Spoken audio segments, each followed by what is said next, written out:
Y es por ello que debemos nosotros de estar muy pendientes en lo que respecta a la alimentación de los lactantes.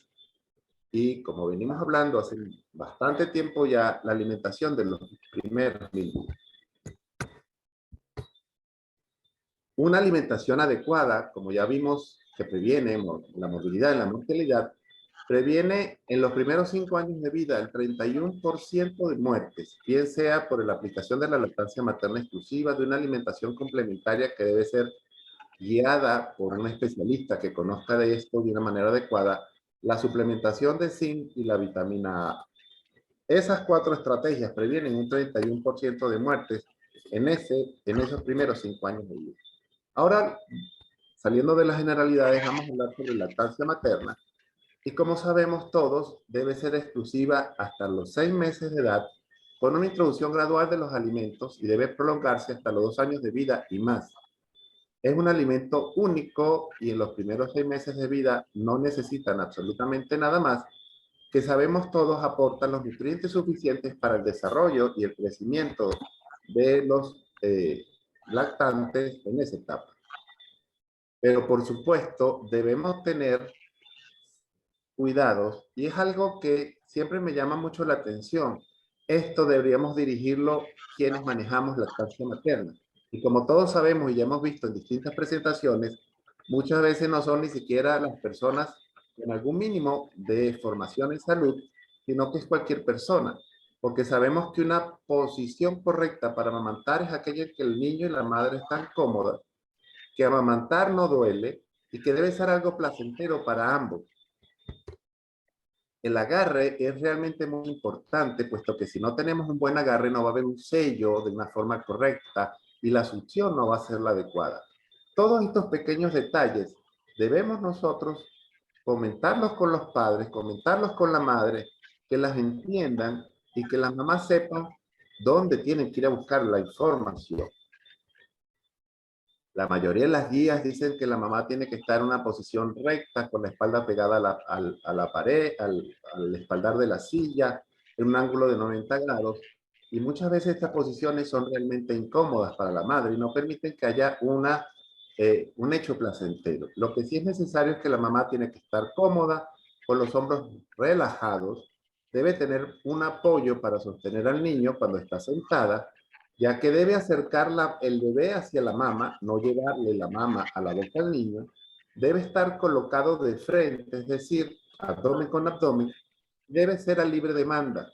Y esta libre demanda puede tener varias interpretaciones, porque muchos dicen dele cada vez que quiera, pero debemos tener también conciencia que los niños no solamente lloran por hambre, lloran por sed, lloran por frío, lloran por calor, lloran por incomodidad. Entonces no debemos darle a la ligera ese consejo a la mamá, dele pecho cada vez que llore o dele pecho cada vez que quiera. Una libre demanda pudiera ser que se sabe cuándo inicia a mamar, pero no se sabe cuándo termina. Y en eso es otro de los detalles importantes. No debemos tampoco limitar en número de minutos la alimentación de los niños, porque eso tampoco es fisiológico ni lógico. Existen muchísimos mitos en cuanto a lactancia materna, como que los primeros días no hay leche suficiente, lo cual sabemos es absolutamente falso, porque la primera leche, el calostro, es una leche que es calóricamente mucho más, tiene mayor carga calórica y va a satisfacer las necesidades. Obviamente, recordemos que es un estómago, un sistema digestivo que ha estado deglutiendo líquido amniótico y de ahí es donde se ha sostenido como ha medio funcionado durante el embarazo.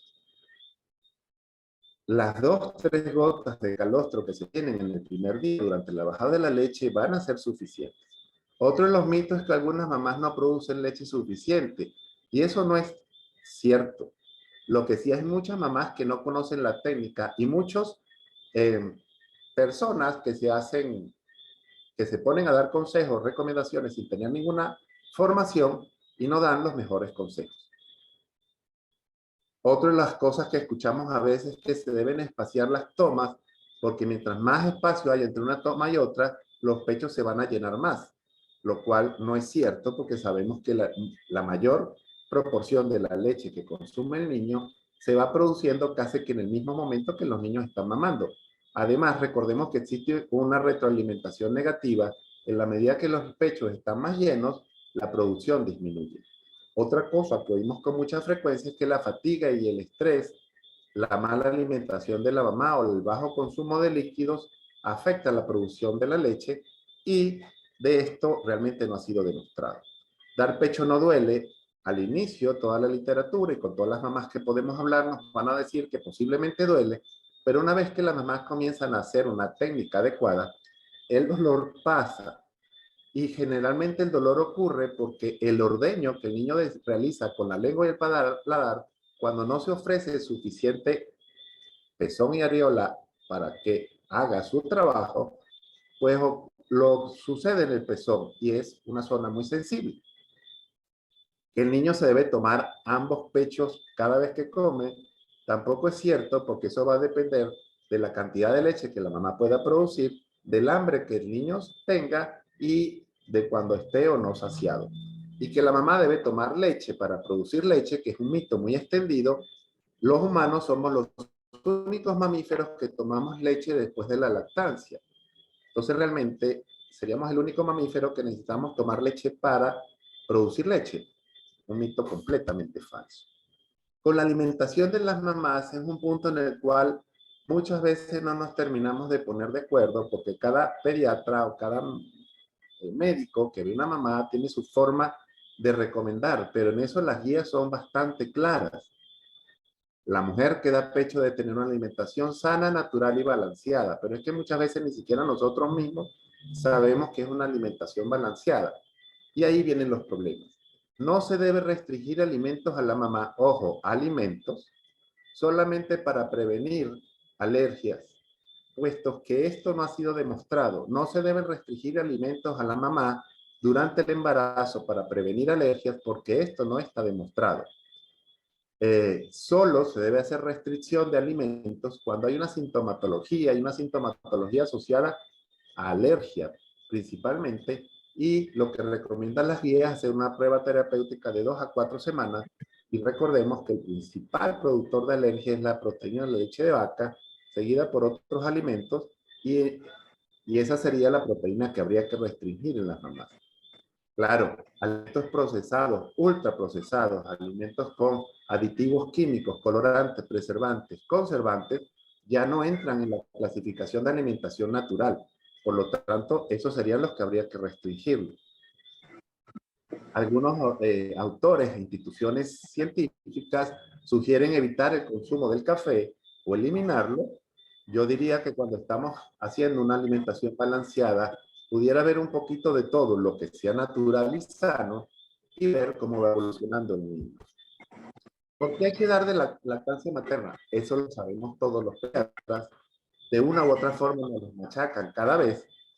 La lactancia materna disminuye el 25% la mortalidad por diarrea en los primeros 6 meses de vida, disminuye el riesgo de alergia en la infancia, disminuye las hospitalizaciones por diarrea, incluso en condiciones socioeconómicas adversas, disminuye la incidencia de enfermedades infecciosas, digestivas y respiratorias durante la infancia, disminuye la incidencia de enterocolitis necrotizante, evita el maltrato infantil porque se supone que hay un vínculo afectivo madre-hijo, el cual la madre va a proteger al niño sobre cualquier agresión, evita la muerte infantil hasta 800,000 niños por año, y evita las 20,000 muertes por año en las mujeres que dan pecho. Estas son solo un resumen de las razones por las cuales debemos recomendar el pecho. Y esta es una imagen que me gusta siempre presentar, porque la leche es 15% sólido y el 85% es agua. Esta proporción puede variar 1 o 2%, pero entre los sólidos tenemos proteínas, oligosacáridos de la leche humana, lípidos y lactosa. Y vean esa cantidad de lactosa que tiene la leche humana, 70 gramos por litro. Eso es mucho más de lo que tiene la vaca.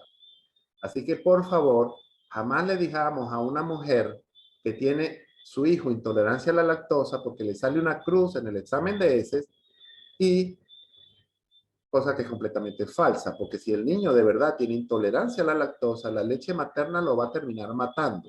y eso no sucede. Solamente hay 40, 50 casos reportados en la literatura con intolerancia a la lactosa congénita. Un componente muy importante son los oligosacáridos de la leche humana, que van entre 5 y 15%. Otros componentes, vitaminas, inmunoglobulinas, microbiota, hormonas, enzimas, células.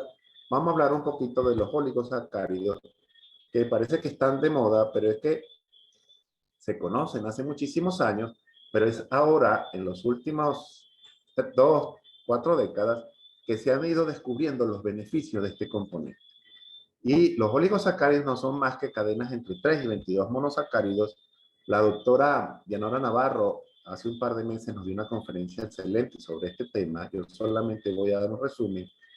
Y en estos oligosacáridos la lactosa está unida a fructosa, N-acetilglucosamina galactosa o ácido ciálico. Debemos recordar que no son digeribles, son resistentes al ácido gástrico y a la acción enzimática.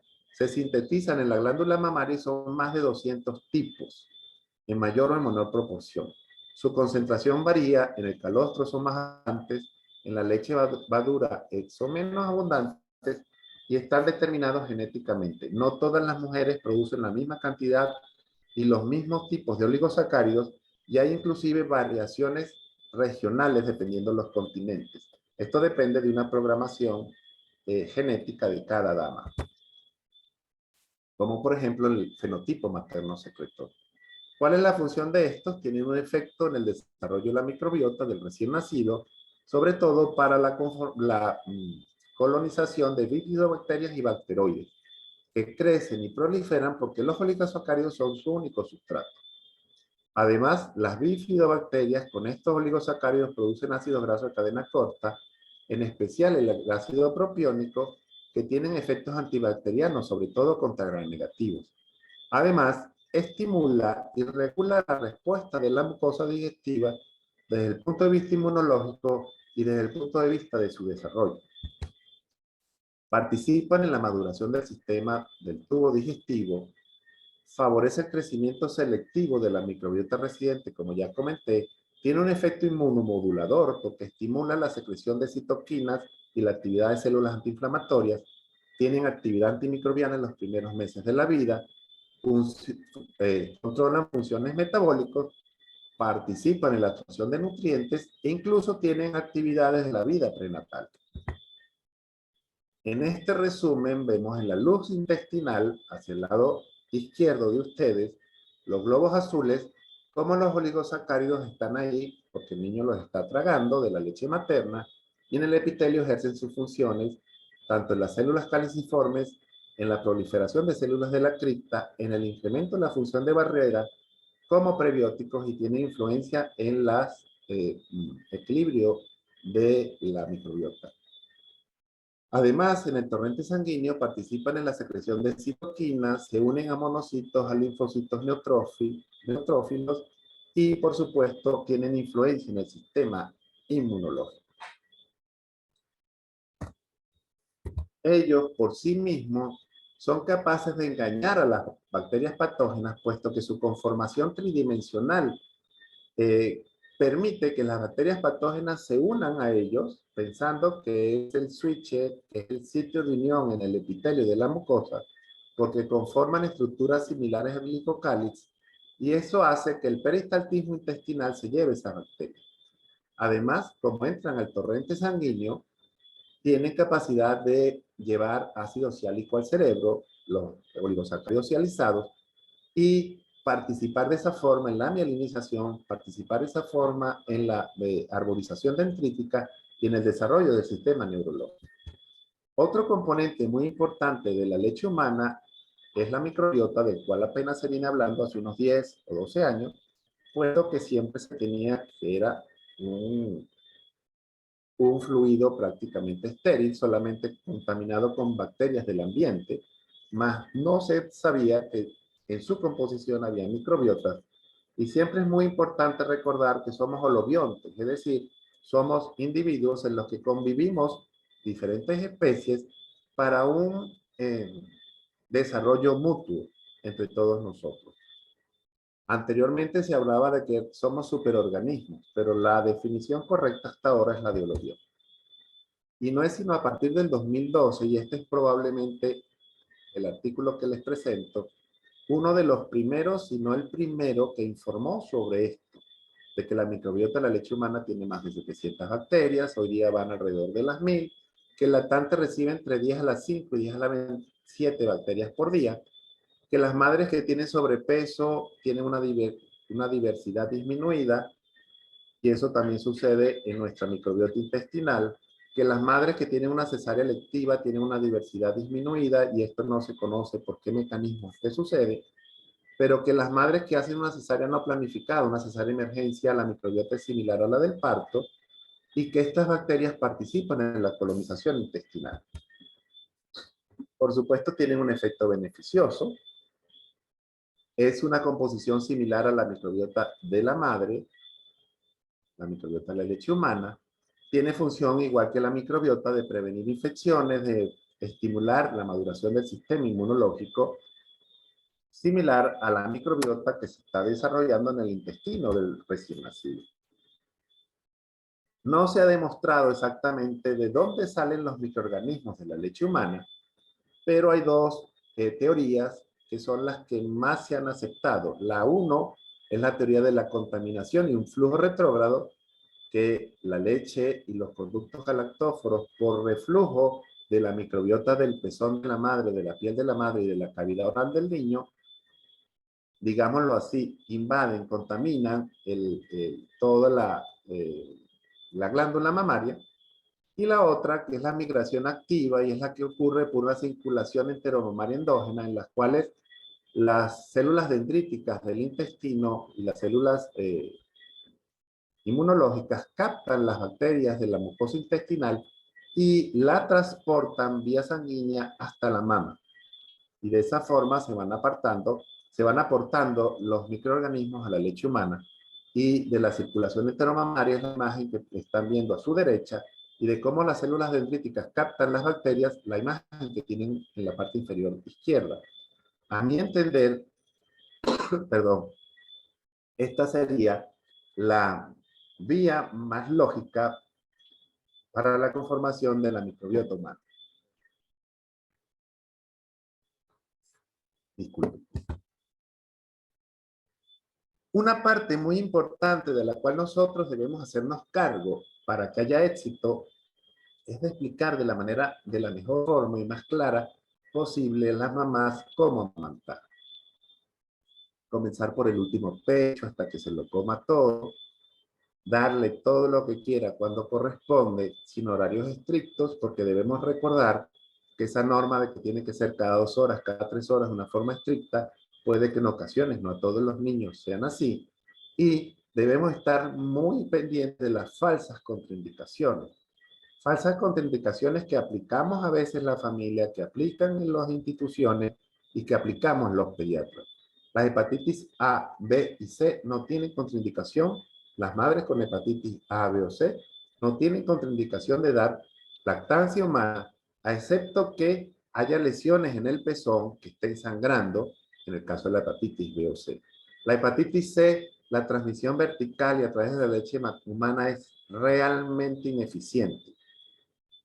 Se necesitaría que la mamá fuese inmunosuprimida, VIH positiva, para que esa transmisión fuese un poco más eficiente. La diarrea materna no contraindica la lactancia materna, la ictericia neonatal no contraindica la lactancia materna, y el simple hecho de que el niño quede hospitalizado, eso tampoco es una contraindicación. Que nuestras instituciones no tengan una infraestructura adecuada para que se dé la lactancia materna, eso es otra cosa, pero no es una contraindicación. En cuanto a la familia y la lactancia humana, es muy importante siempre contar con el apoyo. Siempre hay una abuela, una suegra muy querida, que son las que controlan los hilos del poder dentro de las casas, y a ellas tenemos que ganárnoslas, puesto que las mamás que tienen un apoyo familiar o redes de apoyo social mucho más amplias, no redes sociales, sino redes de apoyo social, tienen mayor posibilidad de continuar con la lactancia y que ésta sea exclusiva. Esto es independiente de la situación socioeconómica de esa familia.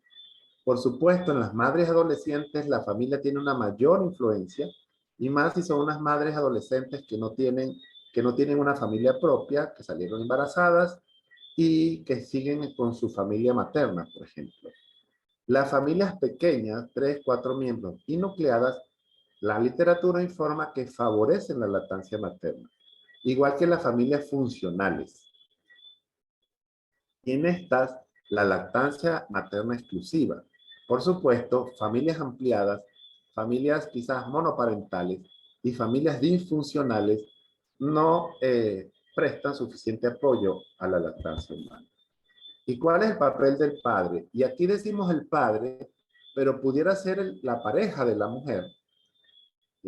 No todos los padres terminan con la señora que está embarazada.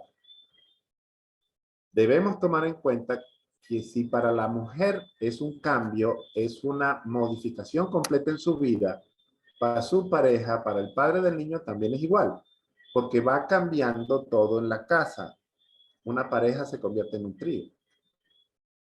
Los hombres, la pareja, los padres tienen una influencia significativa en la lactancia y los estudios indican que los papás desean participar. Si bien el padre es un apoyo financiero, emocional y físico, la literatura es contradictoria en este sentido, puesto que algunos estudios indican que mientras mayor apoyo financiero, emocional y físico aporta el padre, más lactancia materna va a dar esa mamá. Pero otros estudios indican que esta influencia no es significativa.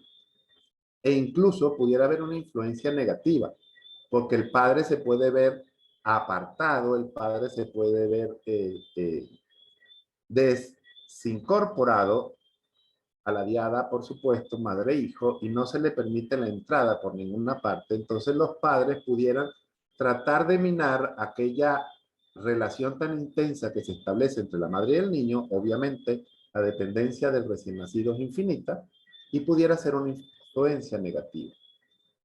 Los estudios indican que mientras mayor es el nivel educativo de los padres y mayor es la información que el padre maneja, va a ser muchísimo mejor para promover y prolongar la lactancia materna.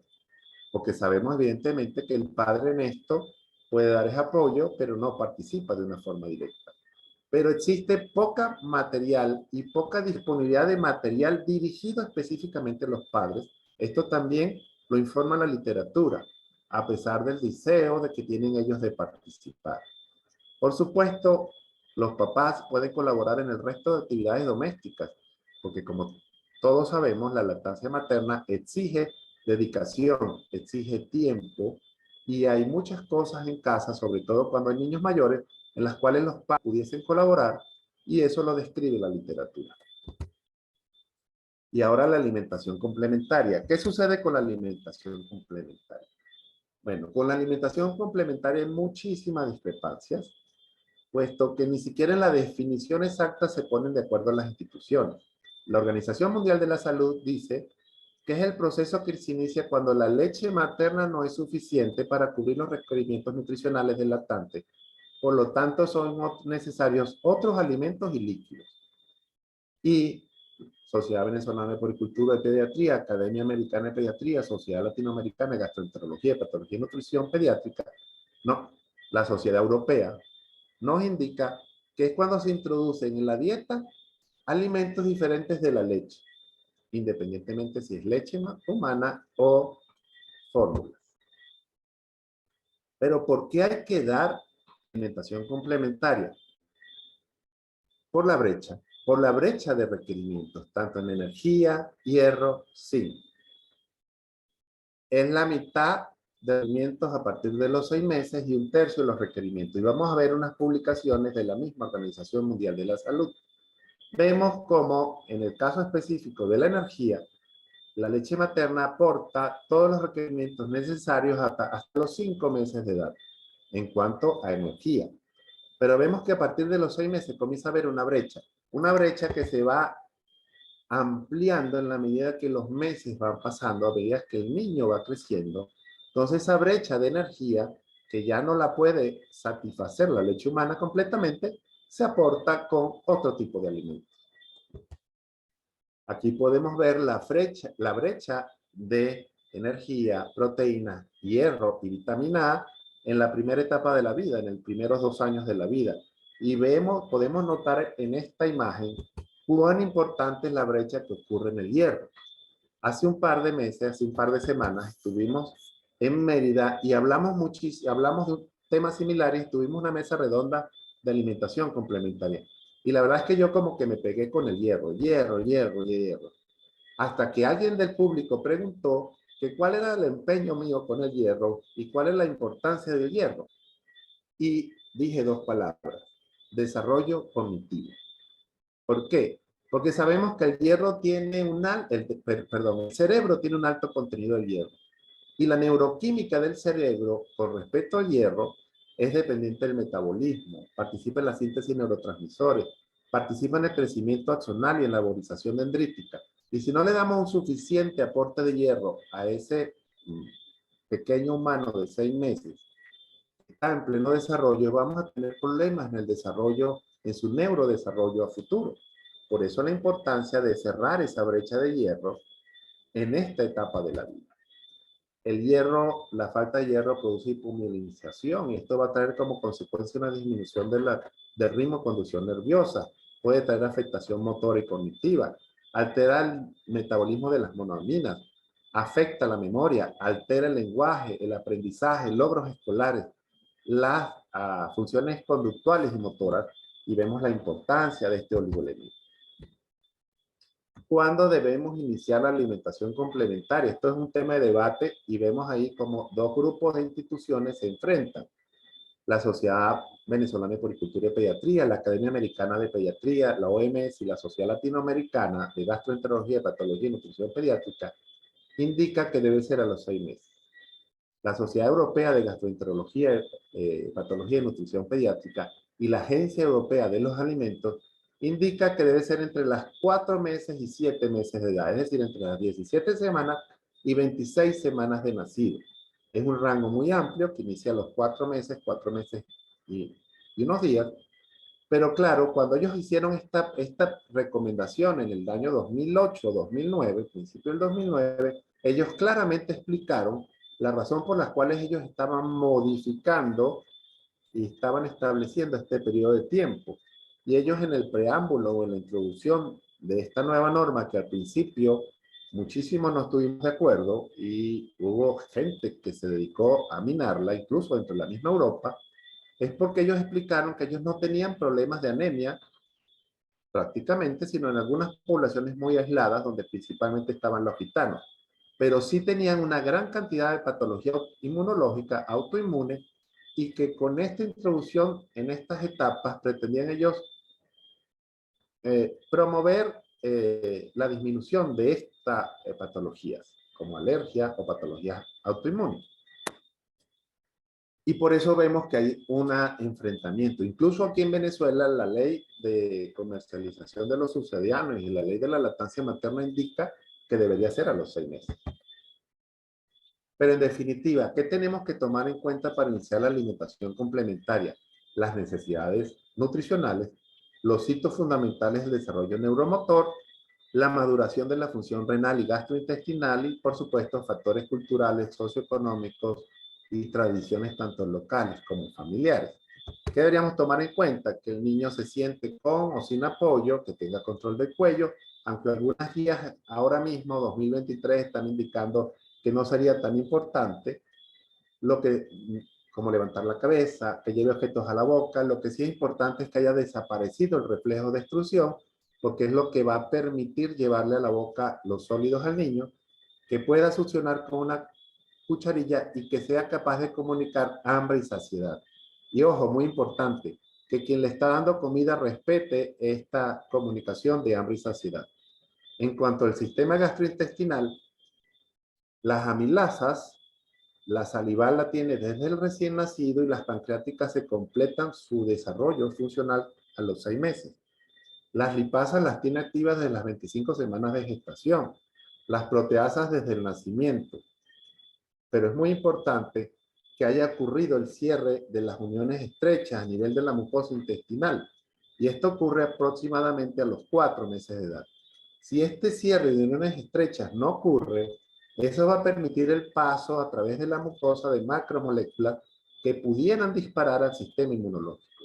Y ese detalle sí debemos tenerlo en cuenta. La alimentación complementaria debe ser perceptiva, oportuna, nutricionalmente adecuada, segura e inocua. Y en lo que se refiere a la perceptividad, es algo que se está preconizando hoy día, y ya les adelanté que la persona que está dando de comer debe reconocer las señales de hambre y saciedad del niño, y no obligarlo a comer como seguramente hicieron con nosotros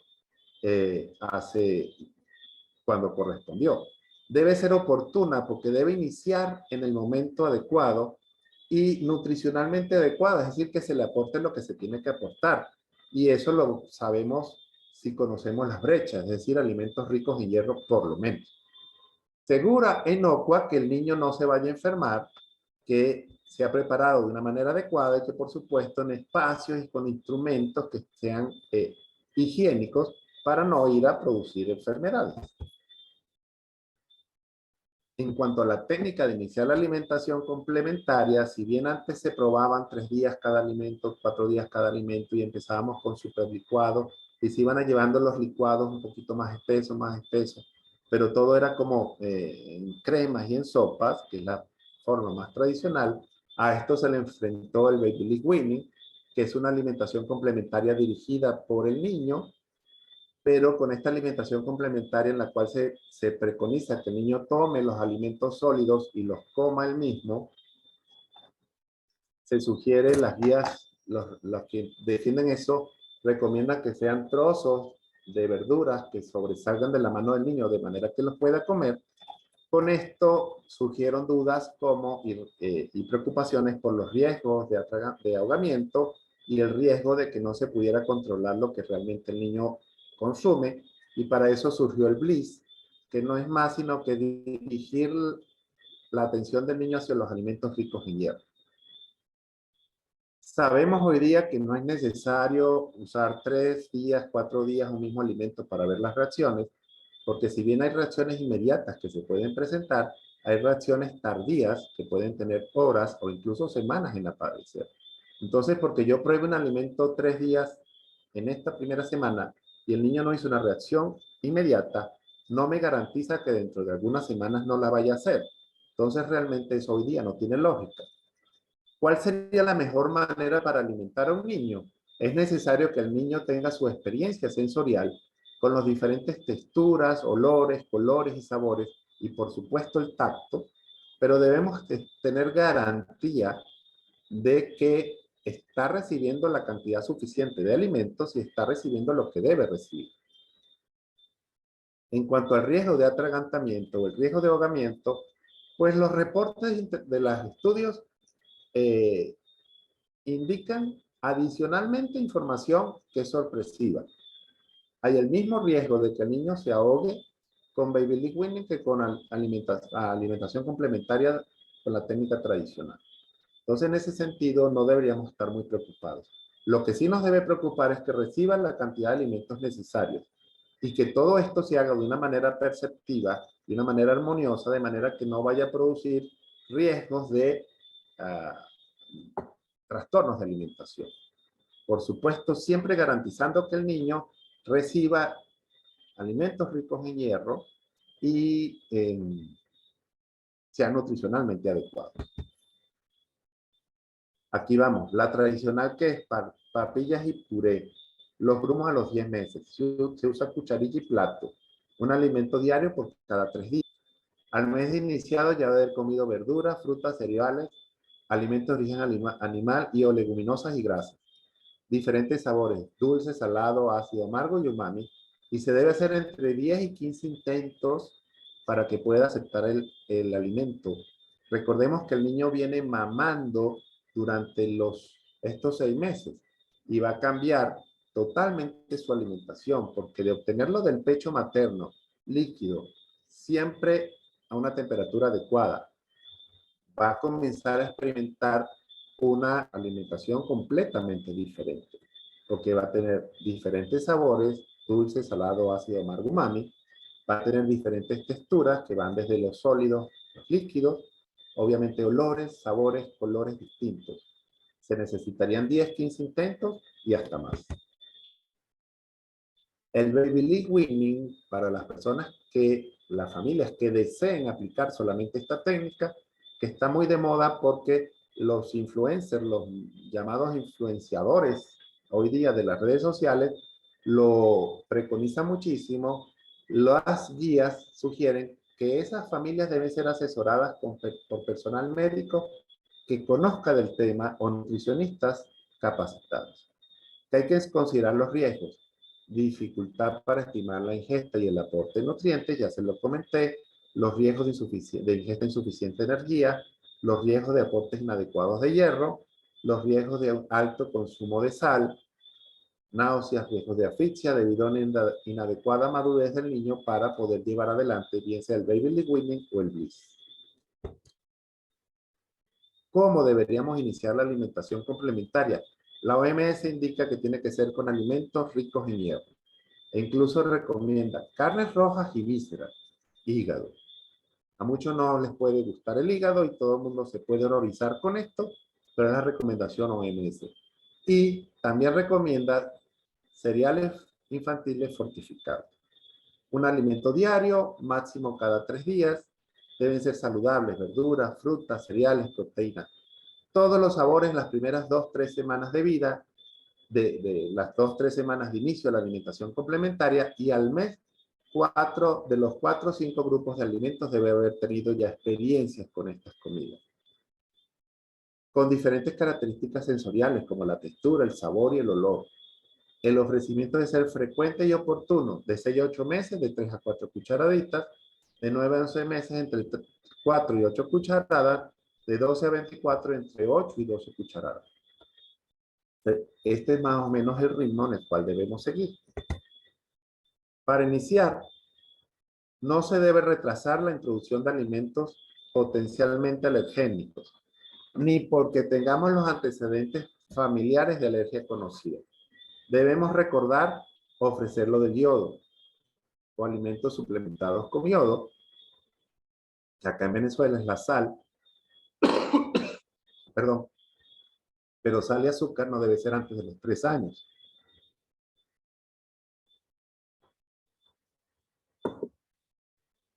El problema de la miel de abeja es que puede estar contaminado con toxina botulínica. Perdón.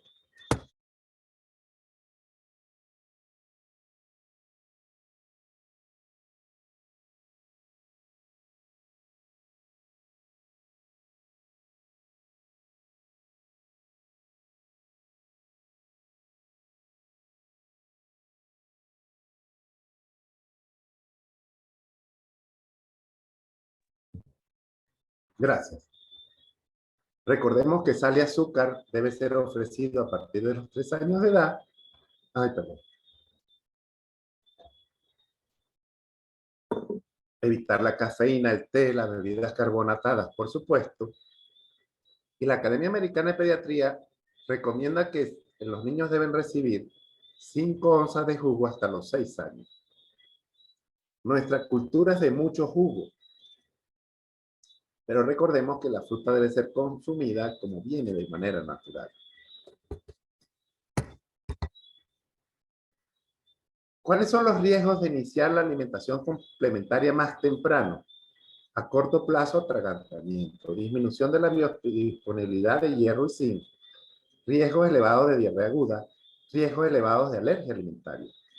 Además de tener un déficit de micronutrientes. Y a largo plazo, riesgo de alergia alimentaria, obesidad, e incluso diabetes e hipertensión.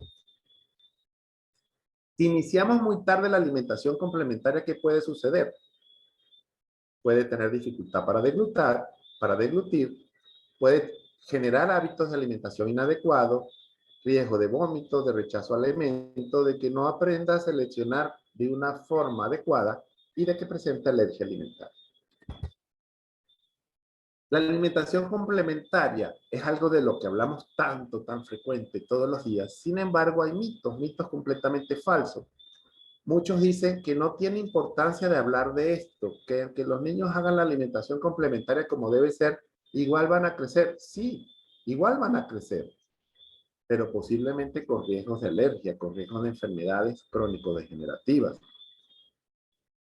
Otra de las creencias que hay es que los pediatras, incluso todos los pediatras, conocen sobre este tema y que cualquiera puede ser experto y puede asesorar. Falso.